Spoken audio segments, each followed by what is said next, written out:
የእስራኤል ጦር በሊባኖስ ባደረሰው ጥቃት ከፍተኛውን የሂዝቦላህ መሪ ናኢም ቃሲምን ገድያለሁም ብሏል። የእስራኤል ጦር አይዲኤፍ በተጨማሪም የቃሲም የግል ጸሐፊና የቅርብ አማካሪ ሆነው አሊ ዩሱፍ ሐርሺ በቤይሩት በተፈጸመ ጥቃት መገደሉንም አስታውቋል። የቃሲም የወንድም ልጅ የሆነው ሐርሺ በሂዝቦላህ የአመራር ቡድን ውስጥ ቁልፍ ሰው የነበረ ሲሆን የዋና ጸሐፊውን የሥራ እንቅስቃሴዎች በማስተዳደርና ደህንነትን በመጠበቅ ረገድ ከፍተኛ ድርሻም ነበረው። ሌሊቱን የእስራኤል ኃይሎች በመላው ሊባኖስ በሚገኙ የሂዝቦላህ ዋና መሠረተ ልማቶች ላይ ጥቃትም ፈጽሟል። ይህም በሊታኒ ወንዝ በኩል መሳሪያዎችን ለማጓጓዝ የሚያገለግሉ ቁልፍ መንገዶችን እንዲሁም በደቡብ ሊባኖስ የሚገኙ የመሳሪያ መጋዘኖችን፣ ማስወንጨፊያዎችንና የእዝ ማዕከላትንም ያካትታል። በአሜሪካና እስራኤል ከኢራን ጋር በሚያደርጉት ጦርነት የተኩስ አቁም አዋጅ ቢታወጅም ገዳዩ የእስራኤል ጥቃት ግን የቤይሩትን መሃል ከተማ መምታቱንም ቀጥሏል። እስራኤል የተኩስ አቁም ስምምነቱን በኢራን ከሚደገፈው ሂዝቦላህ ጋር ለምታደርገው ውጊያ እንደማይሰራ በግልጽም አስታውቃለች። ሂዝቦላህም በበኩሉ ለተኩስ አቁም ስምምነቱ ፈቃደኝነቱንም አልገለጸም። በሌላ በኩል የአሜሪካው ፕሬዝዳንት ዶናልድ ትራምፕ በማህበራዊ ሚዲያ ባሰፈሩት ጽሑፍ እውነተኛው የተኩስ አቁም ስምምነት ሙሉ በሙሉ ተግባራዊ እስከሚሆን ድረስ ሁሉም የአሜሪካን መርከቦች፣ አውሮፕላኖችና ወታደራዊ አባላት በኢራን ዙሪያ ባለበት እንደሚቆዩ ገልጸው ይህ ካልሆነ ግን ተጨማሪ ግጭት እንደሚፈጠር አስጠንቅቋል። በዚህ ዙሪያ የተዘጋጀው የዕለቱ የትንታኔ ዘገባችን እነሆ ወደ እናንተም ይቀርባል። በቅድሚያ ግን ለቤቱ አዲስ ከሆናችሁ ቻናሉን ሰብስክራይብ በማድረግ ተወዳጁን፣ ብትወዱት ላይክ፣ ለሌሎች ቢደርስ ካላችሁ ሼር በማድረግ ለወዳጅ ዘመዶቻችሁ ማጋሩት። ሐሳብ አስተያየትም ካላችሁ የአስተያየት መስጫው የእናንተን አስተያየት ለመቀበል ክፍት ነው። አብራችሁን ቆዩም።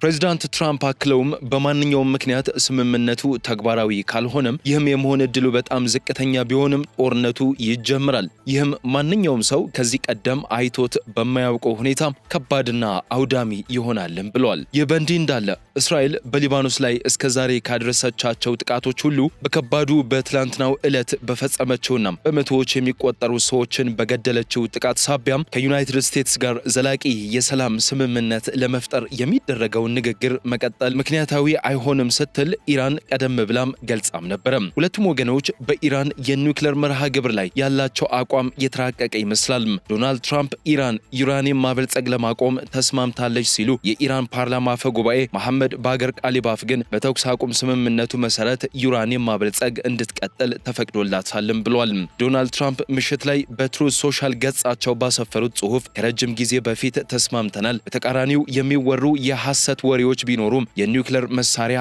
አይኖርም፣ የሆርሙዝ ወሽመጥም ክፍትናም አስተማማኝ ይሆናል ሲሉ አክለዋል። እስራኤል ሮብ ዕለት በአንድ ቀን ውስጥ ባደረሰችው ጥቃት ቢያንስ 254 ሰዎች ሲገደሉና ከ1165 በላይ ደግሞ በደረሰባቸው ጉዳት ሳቢያ ሊባኖስ የሐዘን ቀንም አውጃለች።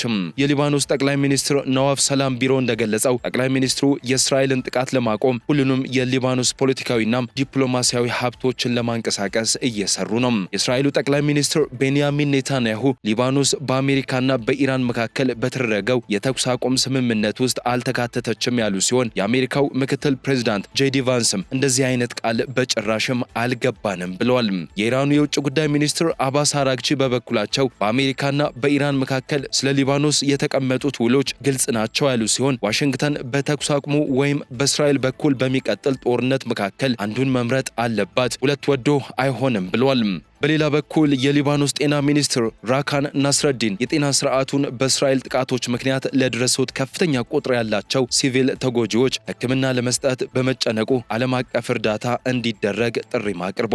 በተጨማሪም የአልጀዚራ ሚዲያ ኔትወርክ እስራኤል በጋዛ የሚገኘውን የአልጀዚራ ዘጋቢ መሐመድ ዊሻህን ኢላማ ማድረጓንና መግደሏን እንደ አስከፊ ወንጀል በማለትም አውግዟል።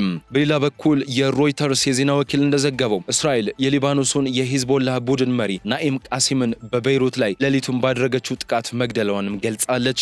ግድያው እስካሁን በሂዝቦላህ በኩል አልተረጋገጠም። ታዲያ እንደ አውሮፓውያን አቆጣጠር በ2024 እስራኤል አንጋፋውን መሪ ሐሰን ነስረላህን በቤይሩት የከተማ ዳርቻ ላይ በፈጸመችው የአየር ድብደባ መግደሏም ይታወሳል።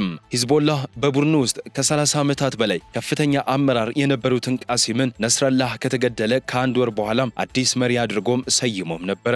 እስራኤል በዛሬው ዕለት እንደገለጸችው በኢራን የሚደገፈውን የሊባኖሱን የታጠቀ ቡድን ሂዝቦላህን የሚመሩትን ናኢም ቃሲምን በቤይሩት ላይ ሌሊቱን በፈጸመችው ጥቃት ገድላለችም። ሞታቸው በሂዝቦላህ በኩል የሚረጋገጥ ከሆነ ግን በመካከለኛው ምስራቅ የኢራን ዋነኛ አጋር ለሆነው ለዚህ የታጠቀ ቡድንና ለቴሄራን ሌላ ትልቅ ቀውስም ይሆናል። ሂዝቦላህ የመሪያቸውን ሞት እስካሁን ባያረጋግጥም ጉዳዩ እውነት ከሆነ ግን ለኢራንም ሆነ በቴሄራን ለሚደገፈው የታጠቀ ቡድን ከባድ መርዶ ነው።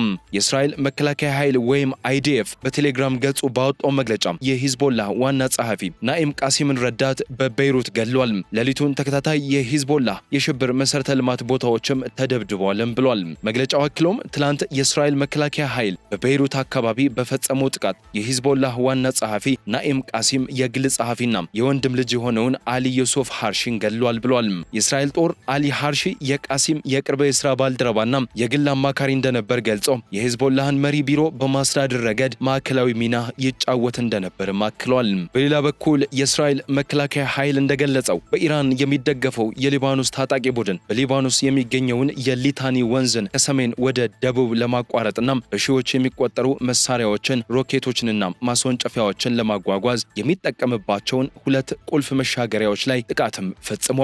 ታዲያ እስራኤል በኢራንና በአሜሪካ መካከል የሁለት ሳምንት የተኩስ አቁም ስምምነት መታወጁ ቢገለጽም በሊባኖስ ላይ ከፍተኛ ቁጥር ያለው ጥቃት ሰንዝራለች። ጠቅላይ ሚኒስትር ቤንያሚን ኔታንያሁም ጥቃቱ ቤይሩትን እንደማይጨምር ተናግረዋል። የእስራኤል ጦር ቃል አቀባይ አቪቻይ አድራኢ በመግለጫቸው በሊባኖስ ያለው ውጊያም ይቀጥላል፣ የተኩስ አቁም ስምምነቱ ሊባኖስን አያካትትም ብለዋል። እስራኤል ከኢራን ጋር ግጭት ከጀመረችበት ከየካቲት 28 ጀምሮ ታይቶ በማይታወቅ ሁኔታ ረቡዕ ዕለት በሊባኖስ ላይ ከባድ ጥቃት የፈጸመች ሲሆን በቤይሩት የሚገኙ ከ100 በላይ የሂዝቦላህ የእዝ ማዕከላትንና ወታደራዊ ቦታዎችንም ኢላማም አድርጋለችም። ይህ በእንዲህ እንዳለም አሊ ዩሱፍ ሃርሺ ጥቃት የተፈጸመበት ከሂዝቦላህ የጥንካሬ ማዕከል ከሆነው ዳሄ ውጭ በሚገኘው የቤይሩት ታሌት ሀያት ሰፈር ነው። የወጡ ተንቀሳቃሽ ምስሎች እንደሚያሳዩት ከሆነም በጥቃቱ ምክንያት አንድ ባለብዙ ፎቅ ህንጻም በከፊልም ፈርሷል። የጦር ኃይሉም ሃርሺ የቃሲም የወንድም ልጅና የግል ጸሐፊ እንደነበረም ገልጿል። በተጨማሪም በደቡብ ሊባኖስ የሚገኙ ወደ 10 የሚጠጉ የመሳሪያ መጋዘኖች፣ የሮኬት ማስወንጨፊያዎችንና የሂዝቦላህ ዋና መስሪያ ቤቶች መመታታቸው ኦሮ አክሎም ገልጿል።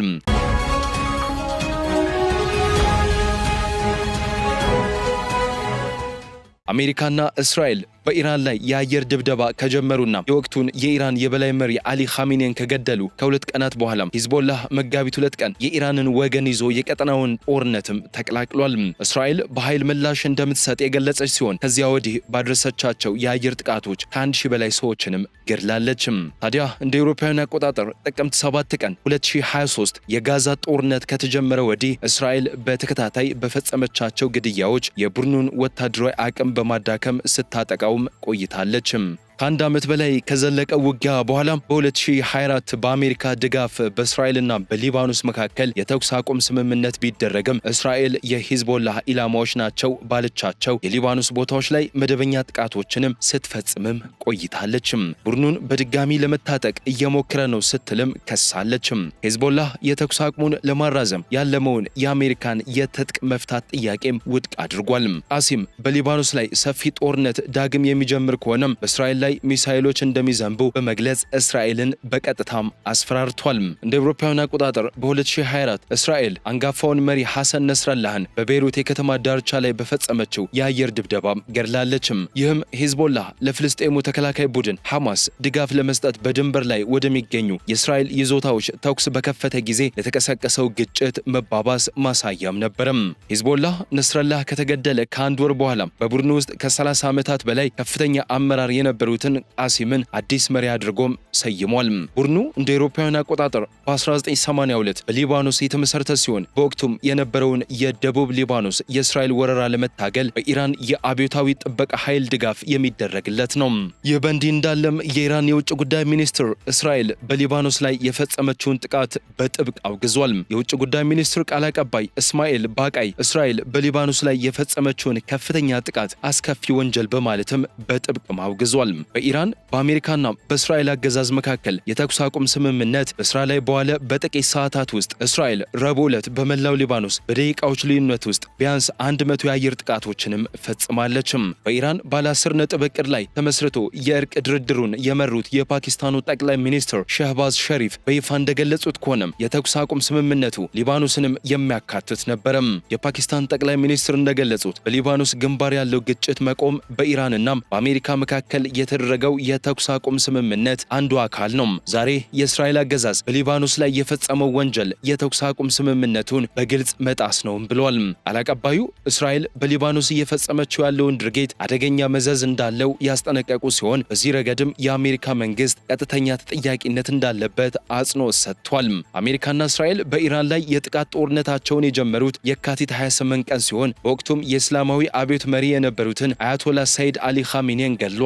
ለግድያው ምላሽ ለመስጠት የሊባኖሱ የሂዝቦላህ ተከላካይ ንቅናቄ መጋቢት 2 ቀን በእስራኤል ላይ ጥቃቶችን የጀመረ ሲሆን ጥቃቱም እስራኤል እንደ አውሮፓውያን አቆጣጠር በህዳር 2024 በስራ ላይ የዋለውን የሊባኖስ የተኩስ አቁም ስምምነት በየቀኑ ለምትፈጽመው ጥሰት የተሰጠ የአጸፋ እርምጃ መሆኑን ገልጾም ነበረም። የእስራኤሉ ጠቅላይ ሚኒስትር ቤንያሚን ኔታንያሁ ሮብ ዕለት በአሜሪካና በኢራን መካከል የተደረገው የተኩስ አቁም ስምምነት ሊባኖስን እንደማይጨምር በመግለጽ አገዛዛቸው በሊባኖስ ያለውን ውጊያ እንደሚቀጥልም ገልጿል።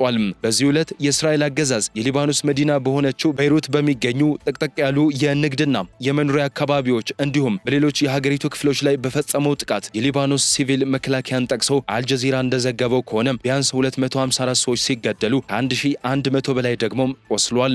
ታዲያ የጦርነት አሸናፊ የሚለካው ተዋጊ ኃይሎቹ ወደ ጦርነት ሲገቡ ባስቀመጡት ግባቸው ልክ ነው። አሜሪካና እስራኤል ወደ ጦርነት ሲገቡ ያስቀመጡት ግብ በኢራን የመንግስት ለውጥ ማድረግ፣ የኒውክሌር መሰረተ ልማቷን ማውደምና የሚሳይል አቅሟን ማዳከም እንዲሁም ከተቻለ የበለጸገ ዩራኒየም ክምችቷን ከዚያች ሀገር ማውጣትና ሀገሪቱን በጎሳ በመከፋፈል ትንንሽ ሀገራትን መፍጠር ነበረም። ኢራን በበኩሏ እነዚህ ከላይ የተገለጹት የጠላት ግቦች እንዳይሳኩ ማድረግ ብቻውን ግቧም ነበረም። በጦርነቱ ሁሉም እንደሚረዳው ኢራን ከፍተኛ የአየር የበላይነት የተወሰደባትና ይህን ተከትሎም ብዙ ቁልፍ መሪዎቿን፣ ብዙ የሚሳይል ክምችቶቿን እንዲሁም የኃይል መሰረተ ልማቷን ያጣች ቢሆንም እስከ መጨረሻው ቀን ድረስ ባሊስቲክ ሚሳይል ስታስወነጭፍ የጠላት ጀቶችና ድሮኖችን እየመታች ስትጥል እንዲሁም ሆርሙዝ ላይ ሙሉ ቁጥጥሯን በማረጋገጥ ራሷ ያስቀመጠችውን ግብ አሳክታ መዝለቅም ችላለችም። በተቃራኒው እስራኤልና አሜሪካም ኢራንን ማዳከም የቻሉ ቢሆንም ያስቀመጡትን ግብ አንዱንም ሙሉ በሙሉ ማሳካት አለመቻላቸው እንዲሁም በእስራኤልም ሆነ በባህር ሰላጤው ሀገራት ያሉ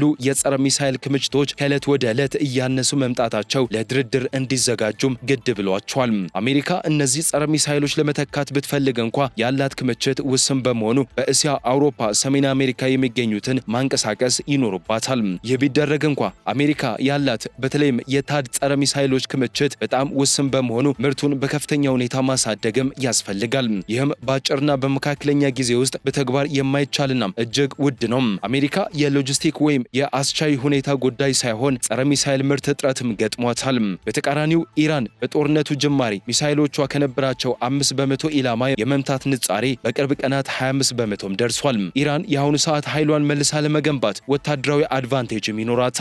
የ2 ሳምንት የረፍት ጊዜ ኢራን የባሊስቲክ ሚሳይል ቤዝ መግቢያዎቿን እንድታጸዳና በምዕራባዊ የሀገሪቱ ክፍሎች የሚገኙትን ጨምሮ በርካታ ቤዞቿን ወደ ስራ እንድታስገባም ይረዳታል። በተመሳሳይ ጊዜ ድሮኖቿና ሚሳይሎቿ ለመቆጣጠር አስቸጋሪ ወደሆኑ ራቅ ያሉ ቦታዎች በሚስጥር እንዲዛወሩና እንዲሰራጩ ማድረግም ያስችላል። ድሮኖች ከመጋዘን ወጥተው በተራራዎችና በሸለቆዎች መካከል ወደሚገኙና ለመለየት ወደማይቻሉ የመተኮሻ መንገዶች ሊሰራጩም ይችላሉ። ባጭሩ ይህ ማለት ኢራን ከ2 ሳምንታት በኋላ ጦርነቱን ለመቀጠል ወስና እጅግ ግዙፍና የተቀናጀ የሚሳይልና የድሮን ጥቃቶችን በጠላት ላይ ልትሰነዝር ትችላለች ማለት ነው። ውድ የኢትዮ ግሎባል ቤተሰቦች ለዛሬ በዚሁ አበቃን። ስለተከታተላችሁን እጅግ አድርገን ከልብ እናመሰግናለን። ሰላም።